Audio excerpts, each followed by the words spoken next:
This is what I find most magnetic about successful givers. They get to the top without cutting others down, finding ways of expanding the pie that benefit themselves and the people around them.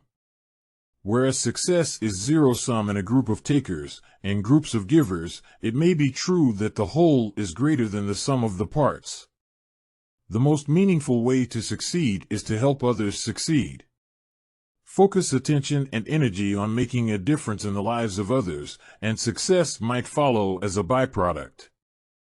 Highly successful people have three things in common: motivation, ability, and opportunity.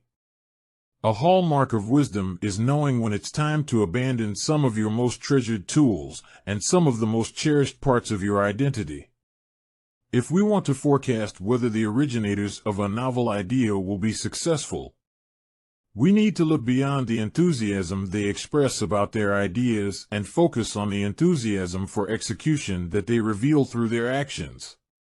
Changing your mind doesn't make you a flip-flopper or a hypocrite. It means you are open to learning. Focusing on results might be good for short-term performance, but it can be an obstacle to long-term learning. I think of productivity as using your time to accomplish things of value to you and others. It's ironic that when you go through a tragedy, you appreciate more. You realize how fragile life is and that there are so many things to still be thankful for. The more I help out, the more successful I become. But I measure success in what it has done for the people around me. That is the real accolade. Strong leaders engage their critics and make themselves stronger. Weak leaders silence their critics and make themselves weaker. The most effective leaders score high in both confidence and humility. What distinguishes the greatest leaders of our time, it's that success is very rarely a goal for them, it's a byproduct of other goals that they have. And they act in the face of risk, because their fear of not succeeding exceeds their fear of failing. Rather than looking outward in an attempt to predict the outcome, you turn inward to your identity.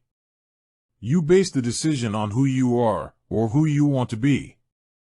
A good debate is not a war. It's not even a tug-of-war, it's more like a dance that hasn't been choreographed. To get real diversity of thought, you need to find the people who genuinely hold different views and invite them into the conversation. Dissenting opinions are useful even when they're wrong. So instead of speaking to highly agreeable audiences, target suggestions to people with a history of originality. No one wants to hear everything that's in your head. They just want you to live up to what comes out of your mouth. Argue like you're right and listen like you're wrong. For startups, there's so much pivoting that's required that if you have a bunch of sheep, you're in bad shape.